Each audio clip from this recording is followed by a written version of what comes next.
아니 불과 몇십 년 전 인력 수출해서 먹고 살던 후진국 한국이요. 한국을 가느니 차라리 미국을 가는 게 당연한 거 아닌가요? 잠시만요. 제 이야기를 듣고 결정하시죠. 여러분은 세계적인 IT 관련 기업들이라고 하면 어느 회사들이 생각나시나요? 구글, 마이크로소프트, 애플 등이 떠오르시나요? 물론 이러한 기업들은 세계적으로 명성이 자자한 곳이지만 이런 기업들과 비교해도 뒤지지 않는 기업들도 있습니다. 그리고 그 기업들은 다름 아닌 한국의 IT 회사들인데요. 이 한국의 회사들은 어떤 면에서는 구글이나 애플 같은 기업 이상으로 고평가를 받으며 한국의 IT 산업을 글로벌하게 이끌고 있습니다. 오늘 소개해드릴 사연은 한국인 새할머니 때문에 학교를 그만둘 수밖에 없었다는 독일 여성의 사연입니다. 하지만 한국에서 10년 넘게 공부하고 독일로 다시 돌아간 그녀는 미국인보다도 좋은 대접을 받고 있다고 하는데요. 과연 그녀에게는 무슨 일이 있었던 걸까요? 독일 귀화 여성의 사연입니다. 감동의 모든 것 애청자 여러분. 영상 시작 전 좋아요와 불우이웃을 위해 끝까지 시청 부탁드립니다. 안녕하세요. 저는 독일에 살고 있는 한국인 루이나라고 합니다. 저는 20대 후반이고 지금은 미국에 본사를 두고 있는 세계적인 기업인 구글에서 일하고 있어요. 기술개발팀 한 팀의 팀장을 맡아서 열심히 일하는 중이죠. 저는 스마트폰 관련 기술 개발 부서에서 일하고 있어서 매해 새로운 핸드폰 출시를 해야 하기 때문에 더 바쁘답니다. 때때로 해외로 출장을 갈 일이 생기곤 하는데요. 공항에서 출입국 심사를 할 때마다 공항 직원분들은 저를 보고 깜짝깜짝 놀라시곤 합니다. 그건 바로 제가 내미는 제 여권 때문이에요. 누가 봐도 독일인인 제가 한국 국기와 한글이 적힌 대한민국 여권을 꺼내서 내밀거든요. 출입국 심사를 할 때도 당연히 외국인 전용 줄에 서서 심사를 받고요. 물론 저는 태어날 때부터 한국 국적을 갖고 있지는 않았어요. 저는 귀화한 한국인이랍니다. 원래 저는 독일인 부모님 사이에서 태어난 독일 국적을 가진 완벽한 독일 사람이었어요. 그런데 어쩌다가 한국인이 되었는지 궁금하시겠죠? 그럼 제가 제 인생 최고의 선택이기도 한 한국으로의 귀화 이야기를 들려드릴게요. 더불어 한국을 만나고 제 인생이 어떻게 달라졌는지도요. 개인적으로 한국이 얼마나 대단한 나라인지 제 이야기를 통해서 많은 사람들에게 알려줬으면 하는 마음이 큽니다. 저는 어린 시절부터 할아버지와 바로 옆집에 살았어요. 자연스럽게 할아버지와의 관계가 매우 두터웠습니다. 부모님께서 맞벌이를 하셔서 할아버지께서 거의 저를 키우다시피 하시기도 했고요. 할머니께서는 제가 태어나기 1년 전에 암으로 일찍 돌아가셨어요. 그 이후로 할아버지가 외로우실까봐 부모님이 옆집으로 이사하셨고 1년 후 제가 태어났죠. 제가 태어난 후 할아버지는 웃음을 되찾으셨대요. 그래서 할아버지가 저를 더 아끼고 사랑하시는 것 같기도 합니다. 제가 10살 때 할아버지께서 어떤 할머니 한 분을 소개시켜 주셨어요. 저는 처음에 그 할머니를 보고 조금 놀랐습니다. 할아버지는 저와 제 부모님께 그 할머니를 미연 할머니라고 소개시켜 주시며 할아버지가 재혼하고 싶으신 분이라고 하셨습니다. 그분은 한국에서 오신 이민 1세대 교포셨어요. 보통 이민 1세대 분들은 독일에서 오래 사셨어도 독일어가 서투신 분들이 많으십니다. 그 할머니도 마찬가지셨어요. 그래서 독일어를 배우는 교포들의 수업에 다니시다가 교사로 봉사활동을 하시던 할아버지를 만나고 사랑에 빠지신 거죠. 부모님과 저는 모두 다 찬성하고 좋아했어요. 부모님께서는 할아버지가 외롭게 여생을 보내지 않으셔도 된다고 해서 기뻐하셨고요. 저는 미연 할머니가 좋았습니다. 미연 할머니는 독일어는 서투르셨지만 저를 친손녀보다 더 사랑해 주셨어요. 할머니는 남편과 결혼 직후 이민을 오셨는데 남편이 신혼 시절에 교통사고로 사망하시고 한국으로 돌아가지도 못하신 채 독일에서 사셨다고 해요. 독일어를 배우기에는 살기도 벅차서 그저 한인타운의 한국 식당 같은 곳들에서만 일하시며 지금껏 살아내셨다고 합니다. 엄마는 미연 할머니의 이야기를 듣고 눈물을 흘리셨어요. 자식도 없고 가족도 없이 사신 분이라 부모님을 친자식처럼 대해주시고 저를 친손녀처럼 아껴주셨습니다. 그렇게 저는 새 친할머니가 생겼어요. 저는 할머니가 생긴 게 너무 좋았습니다. 할머니가 지어주신 예쁜 한복과 제가 가면 만들어주시는 한국 음식들이 좋았어요. 한국 잡채를 처음 먹고 제가 받은 충격은 말로 다 설명도 못해요. 그날 저 혼자 잡채를 2그릇이나 비웠습니다. 한국 음식들의 매력과 할머니가 들려주시는 한국 가요들에 푹 빠졌어요. 할머니가 들려주시는 노래들은 대부분 옛날 노래였지만요. 그러다가 K-팝 그룹들을 찾아보고 아이돌 음악들을 들으며 한국 문화에 푹 빠졌습니다. 그러나 학교에서는 그런 제가 특이하고 별난 아이로 보였나 봐요. 학교에는 저도 모르는 사이 안 좋은 소문이 퍼져 있었습니다. 바로 제 할머니에 관한 소문이요. 할머니가 아시아에서 온 근본 없는 사람이라느니, 할아버지 재산을 노리고 접근해서 결혼한 거라느니 하는 입에 담기도 힘든 말들이 들려왔어요. 그래도 참았습니다. 그런 말들이 들린 걸 할머니나 부모님이 아시면 슬퍼하실 거라고 생각했거든요. 그런데 참다 일이 터지고 말았습니다. 저는 할머니에게서 처음으로 핸드폰을 선물 받았어요. 사실 예전부터 갖고 싶었는데 부모님께서 좀 더 늦게 사도 된다고 반대하셨거든요. 그런데 할머니가 서프라이즈로 10살 때 생일 선물로 핸드폰을 사주셨습니다. 그런데 한국 브랜드의 핸드폰이었어요. 할머니께서는 혼자 온전하게 버신 돈으로 사신 거라 고가의 핸드폰은 사지 못하시고 한국 브랜드의 핸드폰을 사오셨다고 했습니다. 가보니까 한국 브랜드 핸드폰도 들어와 있었다고요. 그런데 저는 브랜드 상관없이 그냥 제 핸드폰이 생긴 게 너무 좋았어요. 게다가 저는 한국을 사랑했거든요. 하지만 저를 따돌리고 괴롭히던 아이가 제 핸드폰을 발견하더니 어디 거지들이 버린 걸 주워와서 핸드폰이라고 들고 다니냐며 조롱했습니다. 그러다 저를 툭툭 건드렸고 핸드폰이 부서지고 말았어요. 저도 못 참고 크게 몸싸움을 벌였습니다. 부모님들이 오시고 난리가 났죠. 상황을 들으신 선생님은 그 아이에게 사과하도록 시키셨지만 이미 저는 크게 마음의 상처를 입은 상태였습니다. 그 일이 있고 난 뒤 할아버지와 할머니가 말씀하셨어요. 저를 데리고 한국에 가시겠다고요. 마침 할아버지께서는 할머니와 언젠가 한국에 가서 살자고 의논하시던 때였거든요. 할아버지는 부모님께서 허락만 해주시면 저를 한국에서 키우고 싶다고 하셨습니다. 자신도 독일인이지만 이런 인종차별적인 사람들 사이에서 손녀인 저를 키우고 싶지 않으시다고요. 부모님은 많이 망설이셨지만 제가 강하게 가겠다고 하자 결국 허락해 주셨습니다. 그렇게 저는 10살 때 할아버지 할머니와 한국으로 가서 살게 되었어요. 저는 한국 생활이 너무 행복했습니다. 한국어를 물론 배워야 해서 조금 힘들었지만 학교 친구들은 정말 상냥하게 저를 대해 주었어요. 제가 서양 사람이라고 뭐라고 하는 사람들이 한 명도 없었습니다. 오히려 제 머리카락과 눈동자 색이 예쁘다고 칭찬해주고 한국 문화에 잘 적응하도록 가르쳐 주었어요. 친구들도 선생님들도요. 그리고 한국에 와서 제가 정말 놀랐던 사실이 하나 있습니다. 그건 바로 한국의 IT 기술이었어요. 첫 번째로 충격받은 건 핸드폰이었습니다. 핸드폰을 사러 매장에 갔는데 세상에 다른 종류의 핸드폰이 수십 개가 있는 거예요. 모두 다 한국 회사들에서 나온 핸드폰이었습니다. 한 회사에서 기본 5개 이상의 새로운 제품들이 있었어요.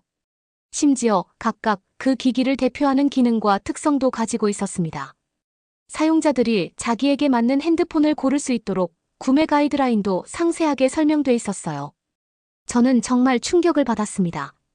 사실 IT라고 하면 독일이 당연히 최강이라고 생각했거든요. 그런데 한국 사람들의 창의력과 기술력은 그 이상이었습니다. 이렇게 다양한 종류의 핸드폰을 새로 출시할 수 있는 창의력도 놀라웠지만 그걸 실현시켜 제작할 수 있는 기술까지 있다는 건 정말 대단한 일이잖아요. 그때부터 저는 한국에서 IT 관련 직업을 얻어야겠다고 결심했습니다. 원래 컴퓨터나 기계 쪽을 좋아하기도 했었고요. 한국에서 배운다면 정말 최고의 기술을 배울 수 있을 거라는 확신이 있었어요. 그리고 제 확신은 맞았습니다. 저는 한국에서 중고등학교를 다니며 정말 치열하게 공부했어요. 독일로 돌아가 제가 옳았다는 것을 증명하고 싶은 것도 있었고 할아버지와 할머니에게도 자랑스러운 손녀가 되고 싶었습니다. 그리고 결국 한국의 유명한 공과대학에 진학했어요. 저는 대학 생활을 정말 꽉꽉 채워서 보냈습니다. 여러분 모두 한국의 안전한 치안과 선진국급 대중교통 시스템은 잘 알고 계시겠죠? 아무리 늦은 밤까지 공부하고 나와도 귀갓길이 전혀 걱정되지 않는 나라가 한국이에요. 심지어 자정이 다 된 시간에 지하철에서 잠들어도 눈 떠보면 제 지갑이 그대로 있다니까요. 그런 환경이었으니 저는 마음 놓고 늦게까지 공부할 수 있었습니다. 한국의 IT 산업은 정말 대학생 때부터 실전처럼 가르쳐 주더라고요. 왜 이렇게 비약적인 발전을 이루었는지 알 것 같았습니다. 구글이나 애플 같은 기업과 비교해도 한국의 삼성과 LG는 전혀 뒤지지 않았어요. 아니, 오히려 그 해외 대기업들을 능가할 수도 있다고 저는 생각했습니다. 그래서 반드시 한국 브랜드를 더 세계에 알려야겠다고 다짐했어요. 그러기 위해서 저는 한국으로의 귀화를 결심했습니다. 이미 한국에서 유년기와 청소년기를 다 보낸 거나 다름없었고 독일어보다 한국어가 더 편했어요. 부모님께서는 조금 걱정하시긴 했지만 제 선택을 존중해 주셨고요. 저는 그렇게 한국인이 되었습니다. 할아버지 할머니는 기뻐하셨어요. 특히 할머니가요. 그리고 한국인이 되자마자 저는 곧바로 한국을 떠날 준비를 했습니다. 독일로 돌아가기로 한 것이죠. 한국이라는 나라를 더욱 알리기 위해서요. 그렇게 저는 구글에 입사하게 되었습니다. 사실 독일에 처음 가서 구글 입사를 준비할 때는 걱정도 있었어요. 아직도 한국을 차별하는 사람들이 있을 수도 있겠다고 생각했거든요.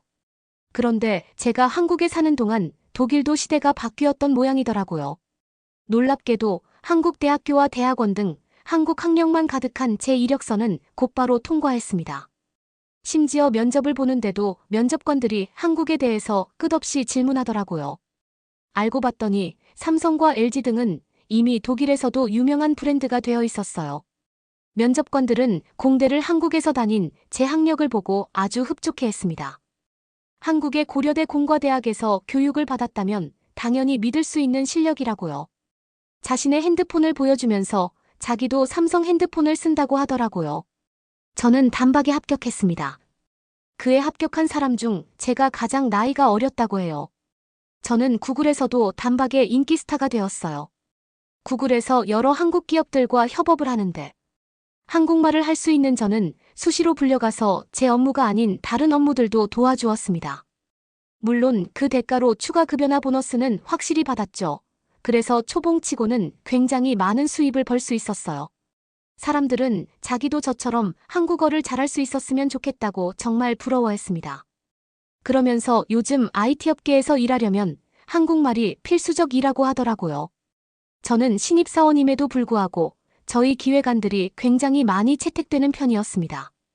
주로 제가 한국에서 배운 것들을 바탕으로 기획한 디자인이나 신기술 제작안이었는데요. 제 기획안이 통과될 때마다 듣는 말이 있었습니다. 한국에서는 그런 식으로도 배우나 봐라는 말이었죠. 한국인들의 창의력은 제가 보기에도 세계 최고인 것 같아요. 구글에서 일하면서 사람들에게 한국의 기술력을 많이 알렸습니다. 제 목표가 이루어지고 있는 셈이었죠. 심지어 한국으로 세미나를 가는 경우도 생겼었답니다. 실제로 한국에서 다양한 한국전자 제품들을 보면서 하버드를 졸업하고 온 구글 직원도 놀라 입을 다물지 못했어요.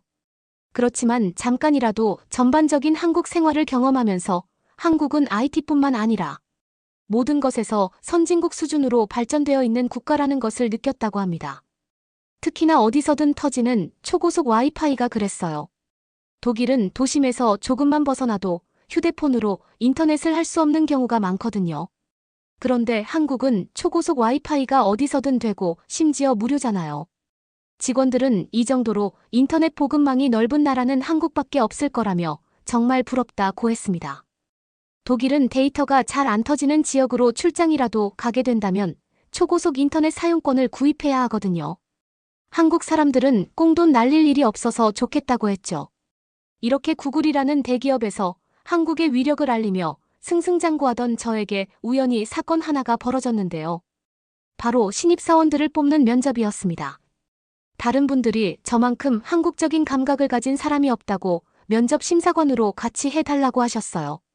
한국 기술력과 한국적인 감각을 이해하고 있는 것이 그만큼 신입사원으로서 중요한 평가 기준이 된 것이죠. 그렇게 저는 신입사원 면접에 참석했고 그곳에서 저를 초등학교 때 너무나도 괴롭혔던 그 학생을 마주하게 되었습니다. 저는 당연히 그 학생을 기억했지만 그 학생은 저를 모르는 것 같았어요. 제 앞에서 자신이 그렇게 무시했던 한국 브랜드의 핸드폰을 칭찬하면서 자신이 준비한 제품을 발표하더라고요. 심지어 한국 시장을 타깃으로 한 제품이라고 열을 올렸습니다. 제가 볼 때 그 학생은 한국에 대한 이해도가 떨어져도 한참 떨어지는 상태였어요. 당연히 그 학생은 심사에서 탈락했습니다. 기분이 묘하더라고요. 솔직히 어느 정도 속 시원하기도 했고요. 저를 괴롭히던 그 학생을 이제 제가 면접관이 되어서 떨어뜨린 거잖아요. 물론 사심은 전혀 담지 않았습니다. 하지만 인종차별적인 마인드를 가지고 있던 그 학생이 얼마나 고쳐졌을지도 확신하지 못했어요. 그러니 저희 회사 입장에서도 위험 요소를 굳이 안고 갈 필요는 없는 거죠. 인성 또한 심사 기준에서 아주 중요하거든요. 그날 면접을 다녀와서 생각했습니다. 만일 제가 한국으로 가서 살지 않았다면요. 만일 제가 한국 문화로 인해 괴롭힘 당하는 것 때문에 되려 한국을 미워했다면 제가 이렇게 성공할 수는 없었을 거라고요. 한국의 수준 높은 교육과 기술력을 배울 수 있는 환경에서 살았기 때문에 지금 저에게 이런 나름의 복수의 기회도 찾아왔던 거라고 생각했습니다. 따지고 보면 저도 입사할 때 한국 학력 때문에 큰 혜택을 받고 들어갔으니까요. 저를 괴롭힌 그 학생이 면접에서 떨어지고 나서 연락을 몇 통 받았어요. 어릴 때 학교를 같이 다녔던 친구들이 SNS로 저를 발견하고 메시지를 보낸 것이죠. 전부 다 하나같이 어릴 때 미안했다고 하더라고요. 그러면서 다들 저에게 살갑게 말을 걸어보려고 하는데 인상적인 게 있었습니다. 모두 한국 문화를 가져다 대화를 하려고 했다는 거예요. 한국을 그렇게 무시하던 사람들이 K-팝 아이돌이나 한국 드라마 같은 이야기를 하면서 한국을 칭찬하고 있었습니다. 그러면서 자기도 삼성 핸드폰을 쓴다느니 결혼하는데 LG 텔레비전을 샀다느니 하며 칭찬하기도 했어요. 그 친구들까지 전부 다 모순적이라고 할 수는 없어요. 시대가 바뀌었고 바뀐 시대의 흐름에 따라서 그 친구들도 한국에 대한 편견을 버렸을 수도 있으니까요. 그렇지만 제 입장에서는 씁쓸한 마음이 어느 정도 있었습니다. 그저 제 호감을 사려는 용도로 한국을 아는 척하는 거라고 느껴졌거든요. 저 친구들 중에 한국을 직접 경험해본 친구가 몇이나 될까 싶었거든요. 한국의 진가는 직접 가봐야 확실히 알 수 있을 테니까요. 아마 어떤 사람들은 그래도 독일이 강대국인데 독일 국적을 포기하다니 멍청하지 않냐고 하실지도 몰라요. 그렇지만 저는 당당하게 말씀드리고 싶습니다. 한국인이 되는 것을 선택한 것은 제 인생 최고의 결정이었다고요. 한국에 와보신 외국인 여행자분들은 아실 거예요. 단 며칠간만 머물다 가는 여행객들에게도 그 기간 동안 경험할 수 있는 최고의 혜택을 주는 나라가 바로 한국이라는 것을요. 그러니 자국민들이 누리는 혜택은 어느 정도겠어요. 독일에서도 물론 독일 국민들만이 누릴 수 있는 혜택들과 장점들이 있을 거예요. 그렇지만 저는 한국 국민으로서의 혜택을 선택했습니다. 그리고 장담하건대 제가 한 선택 중 가장 잘한 일이라고 할 수 있어요.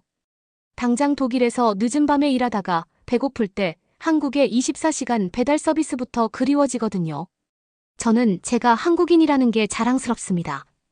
앞으로도 독일에서 일하던 어디에서 일하던 저는 한국의 이 선진국적 기술력을 알리는데 최선을 다하면서 살아갈 거예요. 여러분은 이번 사연을 통해 어떤 것을 느끼셨나요?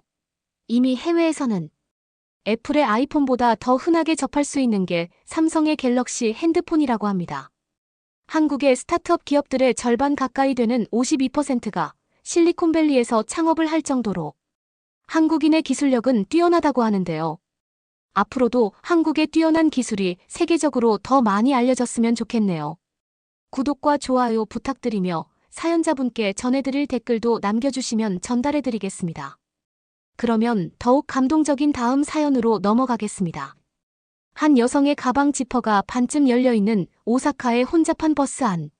처음에는 사람들이 왜 자신을 쳐다보는지 모르고 있었던 그녀는 대체 사람들이 왜 자신을 쳐다보는 걸까 하다 이내 그 원인을 발견하고 경악을 합니다.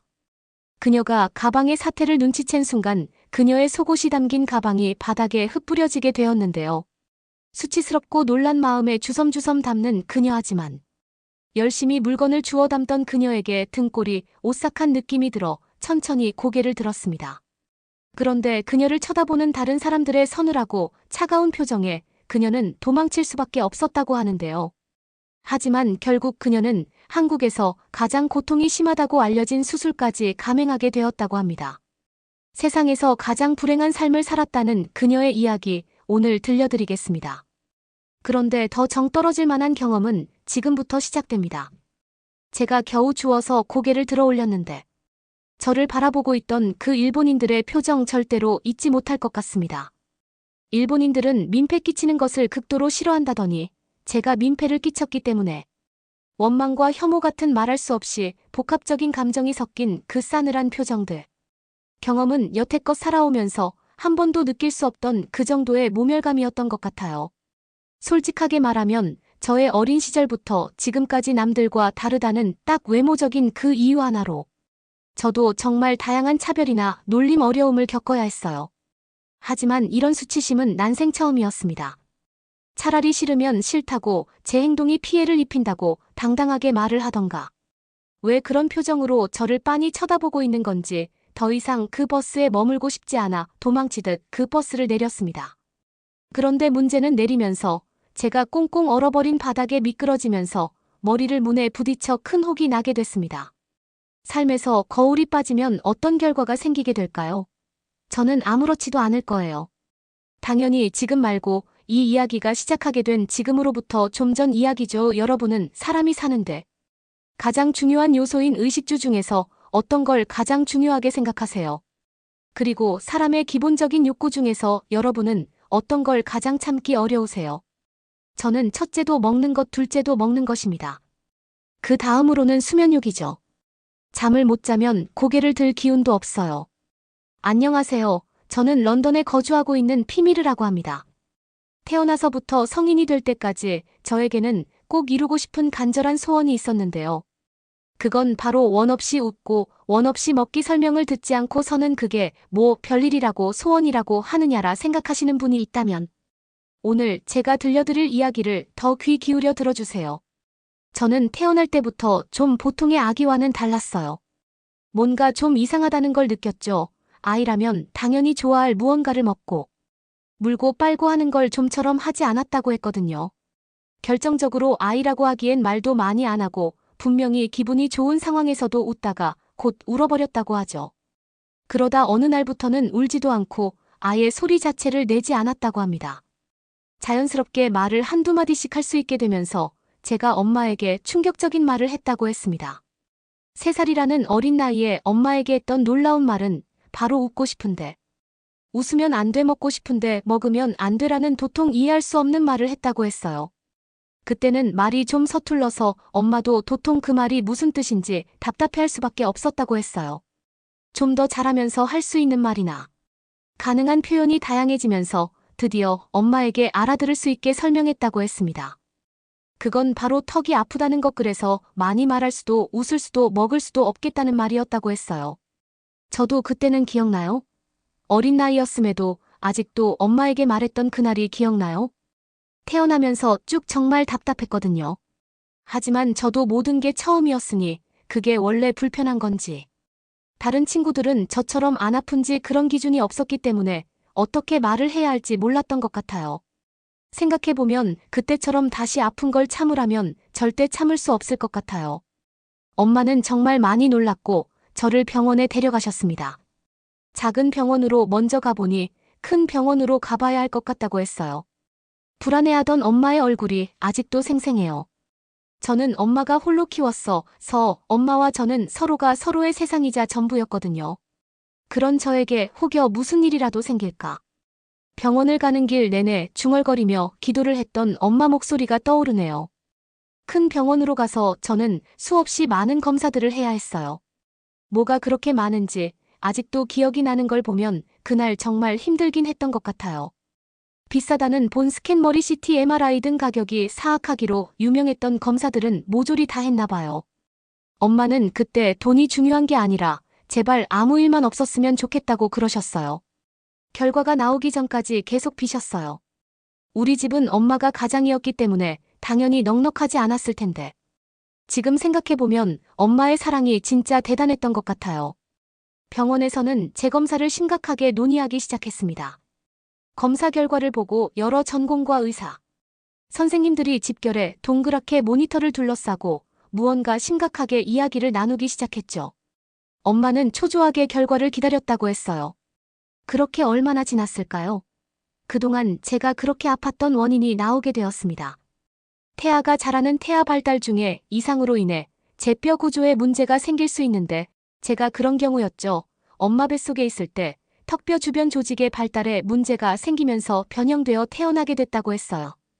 그래서 그동안 저는 선천적인 턱질환으로 인해 고통을 호소했던 거였습니다. 가뜩이나 가진 것도 별로 없던 엄마와 저 우리 두 사람에게 느닷없이 찾아온 비극은 도통 믿기가 어려웠죠. 제가 겪는 고통에 대한 원인을 해결하기 위해서는 턱을 수술하는 방법이 가장 빠른 방법이라고 하셨고, 조금 시간은 걸리겠지만 교정을 해보는 방법도 있다고 하셨어요. 하지만 수술 중에서도 턱은 뼈에 손상을 주는 일이다 보니 수술 후 고통이나 불편감은 상상하기도 어려울 정도로 엄청나다고 들었어요. 며칠 밥을 못 먹는 건 기본이고 액체류를 주사기로 먹어야 하는 그런 수술이 필요하다고 하셨죠. 만약 그 방법이 걱정된다면 수술을 하기 전에 시도해 볼 수 있는 또 다른 방법으로는 턱 교정을 시도해 보는 것도 있었는데요. 하지만 저는 바로 할 순 없다고 하셨죠. 그 이유는 제가 교정을 하기엔 워낙 어린 나이였으니까요. 턱 구조는 계속 변화하기 때문에 어릴 때 하는 게 큰 도움이 되는 것도 맞지만 한창 발육하는 단계라 치아도 커질 거고 뼈 구조는 계속해서 움직이기에 지금 턱에 맞춰 교정을 해도 수시로 뼈 위치가 바뀔 거라 되려 더 좋지 않은 결과를 가져올 수도 있는 문제점이 따라왔습니다. 게다가 교정은 환자의 협조가 가장 필요한데 치아와 잇몸을 스스로 관리할 수 있는 나이가 아직은 아니었기 때문에 바로 당장은 어려워 우선은 진통을 줄이는 약물 치료를 하다가 좀 더 자라고 나서 교정을 시도해 보기로 했어요. 그리고 교정을 하게 되면 먼저 쭉 교정으로 치료를 시도해보고 그래도 삶의 질에 대해서도 별 차이가 없으면 그땐 수술을 해보기로 했죠.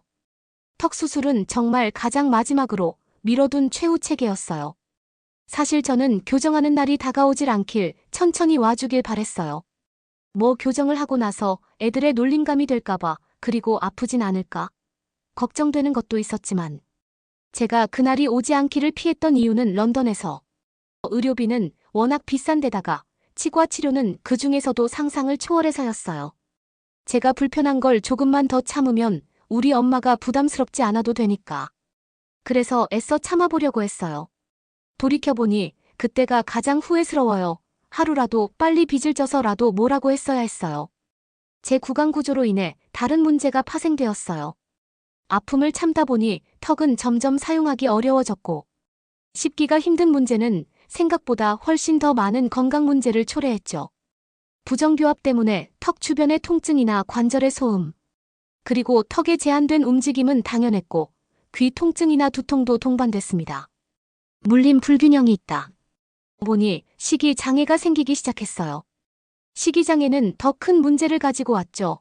그건 바로 영양실조라는 문제였어요. 아무리 영양제로 먹어봐도 실제 음식을 섭취하는 것과는 많이 달랐어요. 성장 발육에 큰 타격을 입혔습니다. 턱은 점차 부정교합이 더 심해져 갔고 엄마는 대출까지 받아 교정을 해주셨습니다. 근데 그때는 너무 늦었던 것 같아요. 교정을 하러 병원에 갔을 땐 식이장애로 인해 체중이 지나치게 적게 나가고 심장 문제에 뼈 손상 장기도 제 기능보다 아래로 떨어진 상태였죠. 신체적으로 문제가 있다 보니 이건 정신 건강에도 부정적인 영향을 미쳤어요. 불안증이 생겼고 자아 존중감도 떨어졌어요. 흔히들 먹는 걸로 스트레스를 푼다고 하시잖아요. 그런데 저는 그런 마음을 모르니 스트레스를 해소할 방법도 마땅하게 없었어요. 그래서 제 스트레스는 저를 외톨이에 가까운 성격으로 만들었어요. 대인관계가 악화되고 사회적으로 점차 고립되어 갔어요. 왜냐면 제가 턱을 크게 벌리거나 자유롭질 못하니까 말하는 발음 문제도 생겼거든요. 제한되게 턱을 사용할 수 있으니까 말도 또래보다 못했어요. 비극은 거기서 멈추질 않았습니다. 영양 불균형으로 인해 저에겐 근육질환이 찾아오게 되었습니다. 근육의 기능이 약해졌고 외소증에 가깝게 저는 또래들처럼 자라질 못했습니다. 저는 근육 풍선증이라는 병까지 진단받게 되었어요. 여전히 이 질병을 가진 채 살아가고 있죠. 또래들보다 현저하게 약한 아이로 자라야 했어요. 근육 풍선증은 근육과 신경 사이의 통신을 방해해 근육의 힘이 점점 약해지는 면역질환인데요. 근육 풍선증은 자신의 면역 체계가 실수로 자신의 신경, 마이너스 근육 연결을 공격하는 자동 면역 과정을 일으키는 것으로 생각하시면 됩니다. 면역 체계는 정상적으로 감염성 물질을 공격하는 역할을 하지만 근육 풍선증 환자에서는 근육을 공격하면서 근육 약화를 유발할 수 있다고 하더군요. 제가 가진 질병의 가장 대표적인 증상 중 하나는 근육에 힘이 빠지고 점점 약해지는 것이었어요. 간단하게 힘을 쓰는 정도도 저에게 힘들었죠. 근육 피로도가 생겨 조금이라도 힘을 쓸 일이 생겨 움직이고 근육을 사용하게 되면 정상 사람들보다 더 빨리 피로감을 느끼게 되는데 경련이 마구 생겼어요. 정말 몸을 관리하지 않았던 시기에는 안구까지 영향을 받아 안구에도 통증이 올 정도였어요. 증상이 좋아지는 방법은 잘 먹고 잘 쉬는 것이 최고였는데요. 편안하게 휴식을 취하면 증상이 개선되긴 했지만 사람이 어떻게 매번 그렇게 잘 관리만 되겠어요. 조금이라도 컨디션이 안 좋아지면 증상이 다시 되돌아오곤 했어요. 저는 몸이 불편한 것도 그랬지만 감정적으로 너무나 힘들었습니다. 왜 하필 나에게만 이런 일들이 쏟아지는 걸까? 다른 사람들처럼 행복하게. 아니 그냥 평범하게라도 살 수는 없는 걸까 하면서요. 어릴 적 저는 엄마에게 기쁨인 순간이 많았는데 점점 저라는 존재는 엄마에게 슬픔이자 걱정이 되어갔죠. 저는 비관적인 사람으로 변해갔습니다. 친구들을 만나는 것도 연애를 해보는 것도 보통의 사람들에겐 특별한 일이 아닌 것들이 저에게는 굉장히 부러운 것들이었어요. 외모가 다가 아니하지만 스트레스가 엄청났습니다. 결국 저는 고등학교까지 재학하지 못하고 학교를 중퇴하게 되었습니다. 다음은 지금 나이까지 닥치는 대로 일만 하며 돈을 모았던 것 같아요. 앉아서 하는 일들이 가장 무리가 없었기 때문에 공장에서 소작업을 하는 일들을 했어요. 성실하고 악착같이 돈만 모았습니다. 왜 그렇게까지 돈을 모았냐면요. 부정교합으로 인해 잘 다물어지지 않는 입도 싫었고 웃을 때 신경 쓰여 입을 가리는 것도 웃는 모습이 들키고 싶지 않아 표정을 없애는 일도 이제 더는 하고 싶지 않았거든요. 그냥 주변의 동료들처럼 원할 땐 맘껏 울고 크게 입 벌려 맛있는 것들도 먹으러 다니고 하이킹도 춤도 배워보고 싶었어요. 그냥 저는 꿈 많은 20대 여성일 뿐이었으니까요.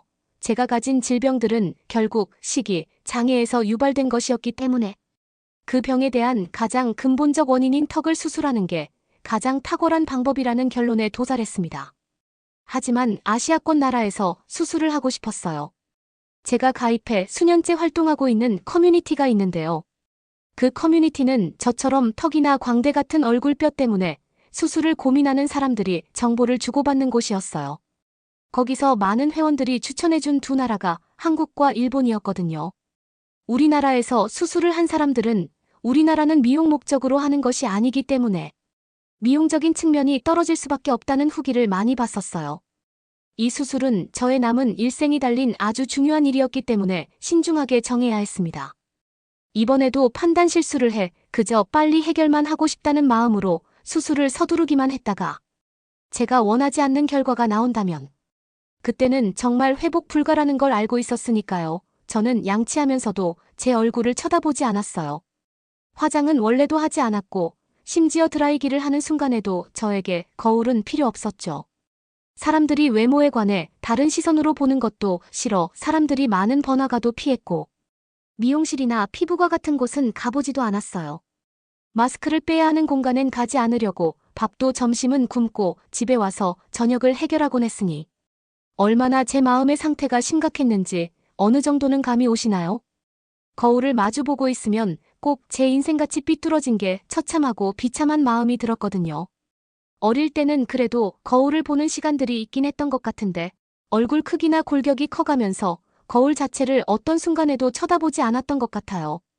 22살이 되던 겨울 드디어 제가 모으려 세웠던 목표 금액을 다 저금하는데 성공하게 되었습니다. 24살까지로 기한을 정해두고 그때까지는 놀지도 않고 오로지 수술을 하기 위한 돈을 모으는 일만 죽어라 했는데 정말 감회 남다른 순간이었습니다. 아까 말씀드렸던 커뮤니티에서는 이런 저의 일련의 과정들을 함께 기다려주고 응원해주면서 잘 알고 있었는데요. 한국과 일본 중에 최종으로 어느 나라를 선택해봐야 할지 모르겠다고 고민하고 있을 때 사람들의 의견은 반반 정도로 나뉘었던 것 같아요. 솔직히 한국에서 직접 받고 왔던 회원들의 추천은 한국이었기 때문에 한국으로 향하고 싶었지만 일본으로 무조건 향해야 한다는 의견도 있었기 때문에 저는 두 나라 모두 병원에 방문해보고 수술할 나라를 결정하기로 마음먹었습니다. 보호자가 동행해야 했는데 그건 수술을 할 때 있어야 하는 거기 때문에 최종 병원이 결정되면 엄마에게 연락을 하기로 했죠. 저의 일정 순서는 일본을 갔다가 거기서 엔화가 싸기 때문에 한국으로 가는 티켓을 끊어 돌아가려고 했습니다. 일본으로 간다는 기대와 설렘도 잠시 고국을 그리고 여행 자체를 처음으로 떠나는 저는 걱정스럽기도 하고 두려운 마음에 비행기 안에서 울컥한 기분이 들었어요. 먼 거리였어요. 생각보다 처음 해보는 비행기는 또 타기 두려울 정도로 힘들었습니다. 땅 위에서 돌아다니는 버스나 택시 같은 거나 지하철은 빠르게 내릴 수도 있고 배도 위급하면 바다로 뛰어들기라도 할 수 있겠지만 비행기는 하늘 속에 갇힌 것 같아 답답하고 숨이 막혔어요. 앞에 구름 외로 아무것도 없는 광활한 모습은 저에게는 더 무섭게 다가오더라고요. 무엇보다 다른 교통수단들은 비교적 내가 어디까지 왔는지 확인이 가능했지만 비행기는 그게 어려워서 좌석에 달린 작은 모니터 정도로 확인 가능했던 게 참 답답했어요. 그나마 다행인 건 제가 체력이 워낙 작고 왜소하기 때문에 비행기가 좁거나 답답해서 오는 힘든 점은 없었어요. 웃기고 슬픈 얘기죠. 저는 아마 초등학교 고학년에서 중학교 2학년 정도가 보통으로 가진 체격 정도가 되는 것 같아요.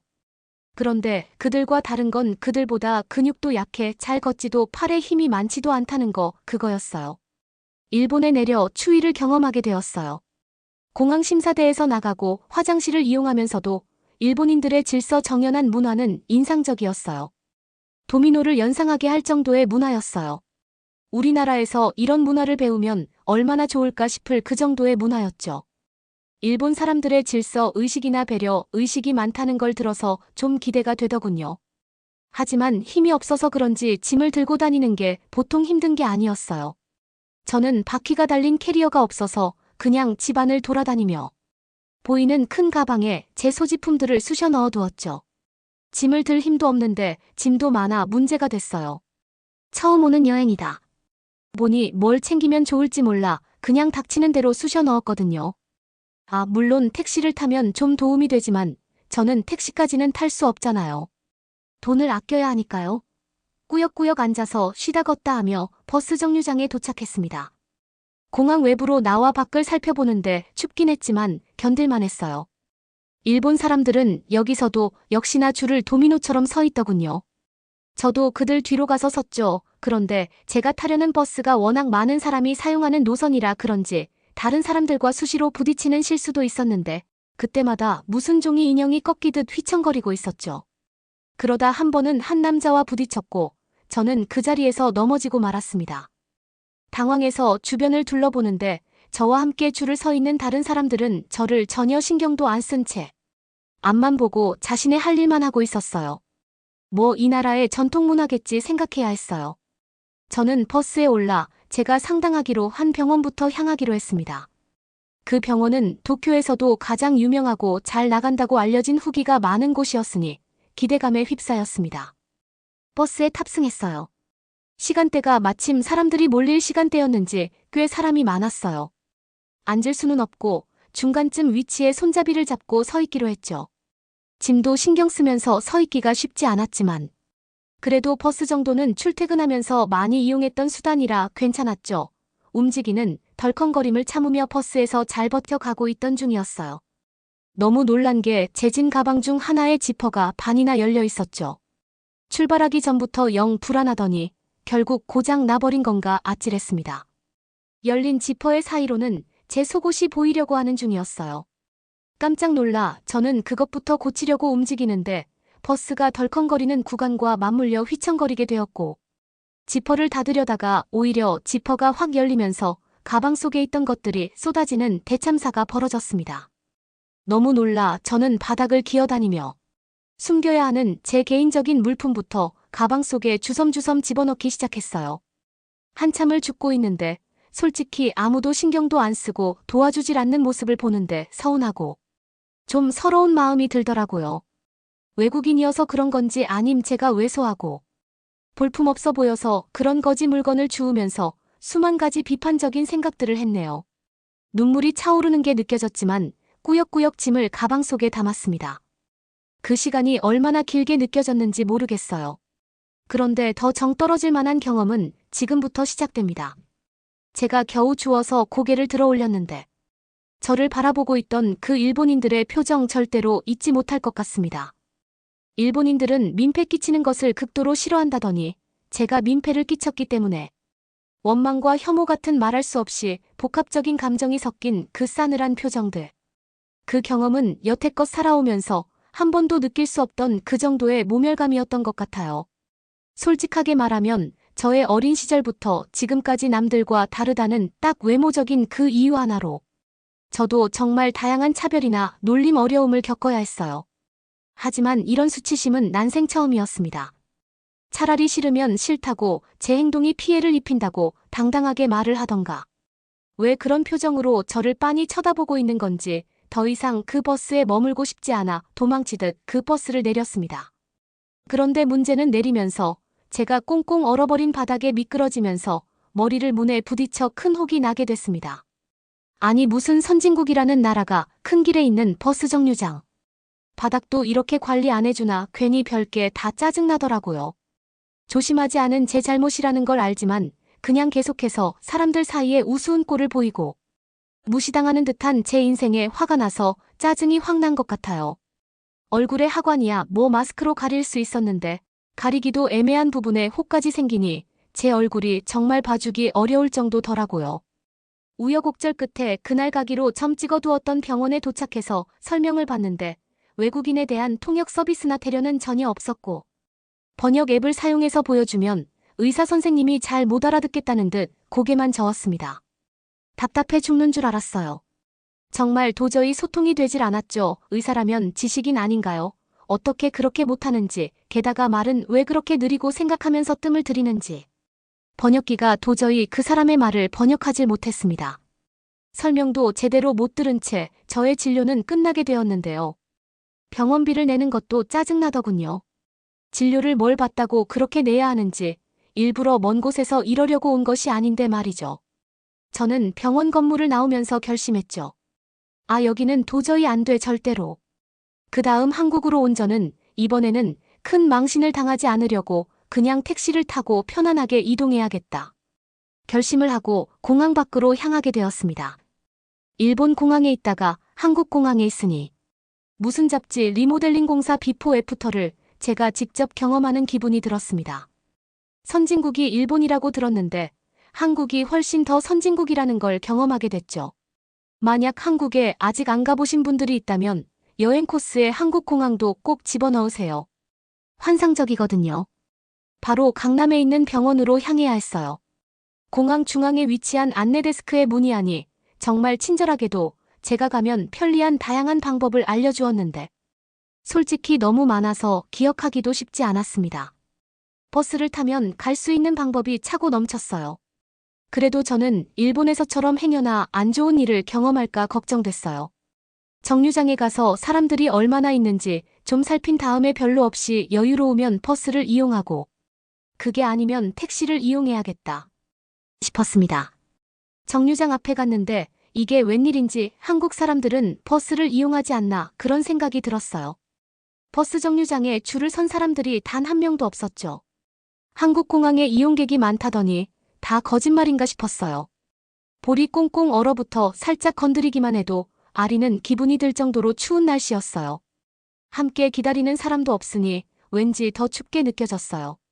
그런데 아까부터 제 눈에 들어오는 요상한 것이 있었습니다. 사람들이 어떤 이상한 텐트에서 나와서 버스를 타더군요. 저는 참다 못해 궁금증에 그곳으로 다가가 보기로 했죠. 그게 무엇인지에 대해 외부에 설명을 하는 안내판이 설치되어 있었는데요. 다양한 외국어들로 친절하게 이 텐트의 용도에 대해 쓰여 있었어요. 그건 바로 추위나 더위를 위해 설치된 팝업 셀터 같은 거였어요. 임시로 지어졌다고 적혀 있었는데 전혀 임시로 지어진 것 같은 수준이 아니었습니다. 저는 내부로 들어가지 않고 외부에서 살짝 그 안을 봤어요.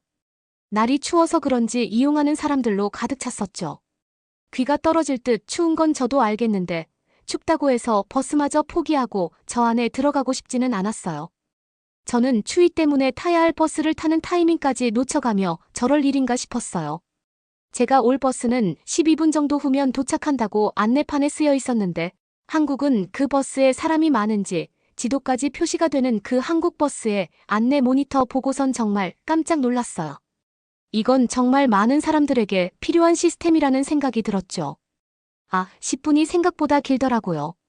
날이 추워서 그런지 미치겠다 싶었어요. 장갑도 없어서 짐을 든 손은 달달 떨리고 있었어요.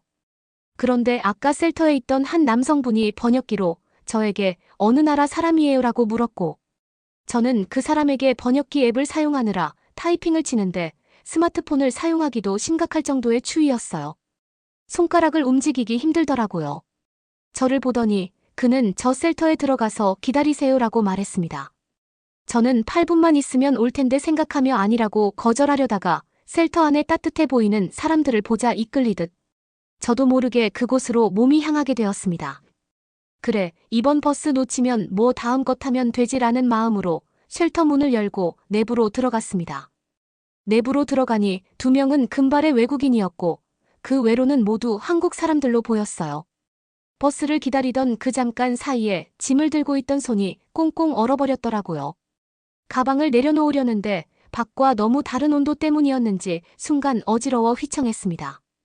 계속 저를 곤란하게 만드는 가방 속 물건은 또 튀어나왔죠.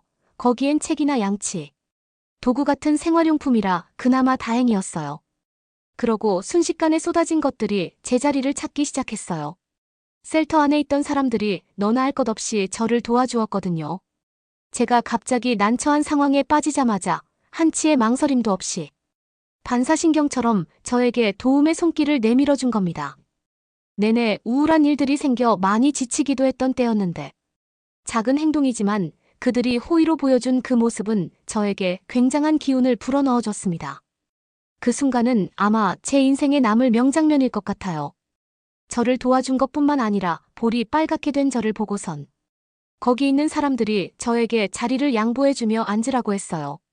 엉겁결에 자리에 앉았는데 세상이나 의자에 따뜻한 시설이 설치되어 있었습니다.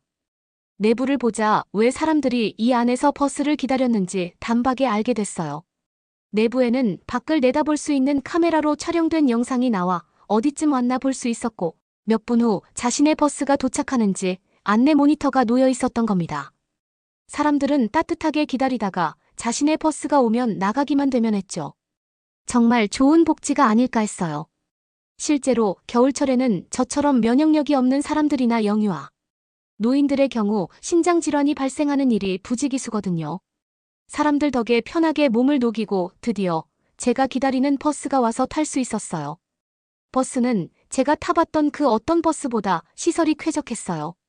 한국 버스 크기가 훨씬 큰 것도 아닌데 내부가 왜 이렇게 다른 건지 도통 이해가 가질 않았습니다. 그렇게 드디어 제가 바라던 강남으로 가기 위한 서울행이 시작된 거죠. 버스 탑승과 거의 동시에 눈이 내리기 시작했습니다.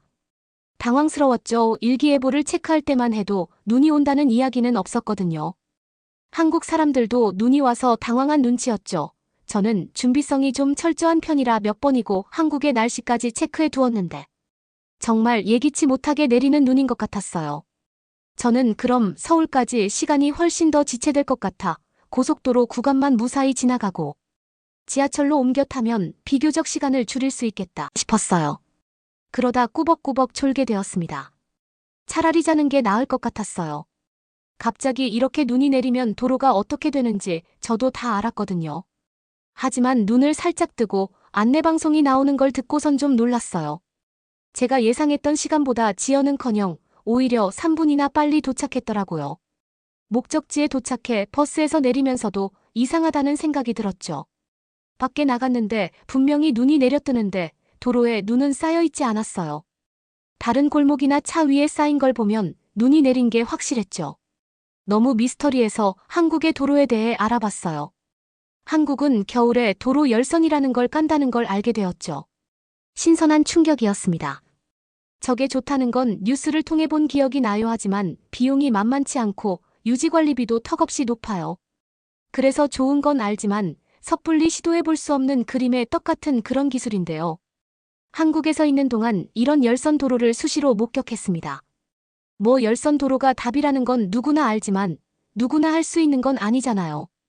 비용이 한국 기준으로만 해도 대략 50m 정도에 1억 가까이 들어가는 기술이라 아직 많은 나라에서 이 기술을 사용할 엄두조차 내기 어려운 상황이죠. 그런데 서울에서는 이런 게 너무도 당연하게 설치되어 있는 걸 보니 국민들의 안전과 생활 편의를 얼마나 중요하게 생각하는지 알 수 있었어요. 한국 사람들은 그들이 얼마나 편하게 사는지 스스로도 인지조차 못한 채 이런 편리함과 당연함이 일상에 깊게 침투한 모습이 상당히 인상적이었습니다. 사실 이런 도로를 까는 비용들을 모아 나라의 다른 관광객을 이끌 만한 시설을 얼마든 더 지을 수 있을 텐데 그게 아니라 그 비용으로 도로에 열선을 깐다는 게 참 놀라웠어요. 열선은 어차피 도로 안에 깔리는 거라 겉으로 티가 나는 것도 아니고 관광객들을 끌어들일 수 있는 것도 아닌데 한국이 정말 선진국이고 상당히 부유한 나라는 걸 한국에 지내는 동안 더 잘 알게 됐어요. 저는 역사책을 보는 걸 좋아하는데 나라가 강국이 되는 가장 주요한 몇 가지 조건 중에서도 최고점이라 꼽는 게 바로 교통의 발달과 도로의 수준이었다는 게 생각났어요. 도로의 발전은 나라의 발전이고 인프라의 발전으로 이어지니까요. 도로는 곧 그 나라의 피를 만들어내는 심장과도 같은 역할이라 생각하는데 한국의 도로는 모든 곳들을 원활하게 해주는 건강한 심장처럼 느껴졌죠.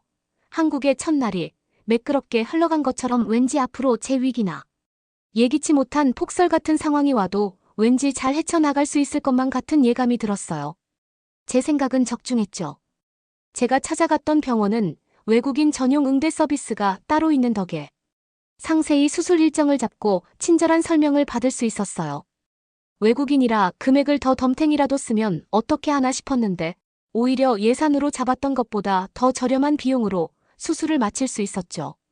엄마가 수술 일정에 맞춰 한국으로 오셨고 회복을 하는 동안 한국에 머물었습니다. 둘이 함께 서울의 아름다운 거리들을 걸으며 모처럼 엄마와의 단 둘만의 시간을 가질 수 있어서 참 좋았습니다. 그동안 수술비를 모으느라고 엄마와 제대로 시간을 보내본 적이 없었는데 이 수술 덕분에 이런 기회가 생긴 것 같아 조금은 고맙기도 하네요. 하루는 엄마가 저에게 힘겹게 한 이야기를 꺼냈습니다. 늘 미안했다고 엄마 때문에 임신했을 때 뭘 잘못해서 본인 때문에 아픈 것만 같아서라고 말했어요. 저는 엄마 덕분에 유일하게 행복한 순간이 많았다며 오히려 고맙다고 말했죠. 저희는 여전히 서로의 전부이자 좋은 친구이고 세상이었어요. 점점 회복되며 몰라보게 나아지는 저를 보며 엄마는 정말 행복해했어요. 의사 선생님의 손을 잡으며 몇 번이고 감사 인사를 했죠. 회복은 정말 빠르게 이루어져서 다시 고국으로 돌아갈 날이 다가왔어요. 하지만 수술은 정말 아프고 힘든 과정이긴 해서 다시 하라고 하면 할 수 있을까 싶을 정도로 아프긴 했죠. 선생님께서는 반년에 한 번 정도 병원에서 경과를 확인해보는 것이 좋겠다고 하시면서 한 달 뒤 정도부터는 질긴 걸 조금씩 먹어보고 딱딱한 건 2개월 지난 후 먹어보라고 하셨죠. 그리고 무엇보다 크게 입을 벌리고 웃는 것도 곧 가능해질 거라고 하셨어요. 사람들 앞에서 웃는 모습을 숨기지 않아도 된다니 꿈만 같았죠. 고국에 돌아온 저는 지금 어떻게 됐냐고요. 지금의 저는 거울 없이는 한시도 못 사는 사람이 되고 말았어요. 왜냐면 마법처럼 변한 제 모습이 정말 놀라워서 보고 있어도 믿어지지가 않거든요. 제 동료들이 저에게 이렇게 예쁘게 생겼던 얼굴이었냐. 뭐 원래 저에게 관심도 없던 남자 동료들도 저에게 호감을 보여주기도 했죠. 저도 이제 연애라는 것도 해볼 수 있겠죠. 요즘 취미가 있는데요. 그건 바로 엄마와 함께 맛집들을 찾아다니는 여행을 하고 있어요. 맛있는 것들을 먹으러 멀리 다니며 제대로 씻는 게 어떤 기쁨인지 알아가고 있어요. 식사 후에는 꼭 근육 강화를 위해 가벼운 산책을 하고요. 지금의 저는 마치 새로 태어나 처음 사는 것처럼 새로 배우고 느끼게 되는 게 여전히 많습니다. 제 이야기를 듣는 여러분도 세상이 아는 것보다 훨씬 더 아름답다는 것과 그리고 지금 여러분들의 당연함을 저 같던 누군가는 부러워하고 있을 수 있다는 걸 꼭 알아주세요. 여러분은 어떻게 보셨나요?